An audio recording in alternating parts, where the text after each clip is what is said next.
स्वतःला देवाचा अवतार सांगून हजारो भाविकांना लुटणाऱ्या कॅप्टन भोंदूबाबा म्हणजेच अशोक एकनाथ खरातच्या अडचणीत आता प्रचंड वाढ झाली आहे। तब्बल 42,88,00,000 रुपयांच्या मनी लॉन्ड्रिंग प्रकरणात अंमलबजावणी संचालनालयाने म्हणजेच ईडीने खरात विरुद्ध विशेष पीएमएलए न्यायालयामध्ये तब्बल 3,000 पानांचे भव्य आरोपपत्र दाखल केले। या प्रकरणात केवळ अशोक खरातच नाही तर त्याची पत्नी कल्पना खरात आणि आणखी 4 जणांनाही आरोपी करण्यात आलं। ईडीने दाखल केलेल्या तब्बल 3,000 पानांच्या आरोपपत्रात या भोंदूबाबाच्या कथित कारनाम्यांचा धक्कादायक तपशील समोर आला। आजारपण, व्यवसायातील तोटा आणि कौटुंबिक संकट दूर करण्याचं आमिष दाखवत हा बाबा अवतार पूजाच्या नावाखाली भाविकांकडून कोट्यवधी रुपये उकळत असल्याचा आरोप आहे।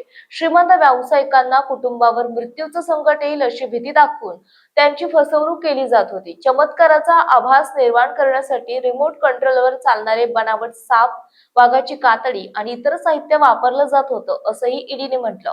महिला भाविकांना गुंगीचं औषध देणं तर चिंचेच्या बिया, दगड आणि मध यांना चमत्कारिक औषध म्हणून लाखो रुपयांना विकल्याचं गंभीर आरोपही आरोपपत्रात करण्यात आले।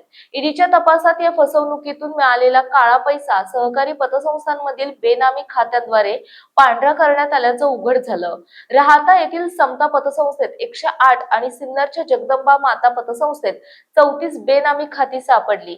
या पैशातून नाशिक, पुणे, मुंबई, अहमदनगर आणि सोलापूरमध्ये कोट्यवधींच्या मालमत्ता खरेदी करण्यात आल्याचा आरोप आहे।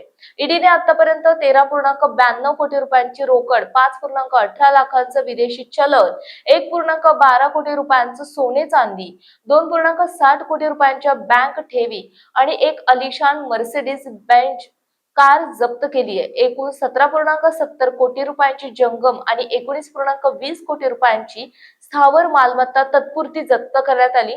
या प्रकरणात 37हून अधिक साक्षीदारांचे जबाब आणि महत्त्वाचे डिजिटल पुरावे न्यायालयासमोर सादर करण्यात आले। श्रद्धेच्या नावाखाली झालेल्या या कथित महाघोटाळ्यावर आता न्यायालय काय निर्णय देणार याकडे सर्वांचं लक्ष लागलंय।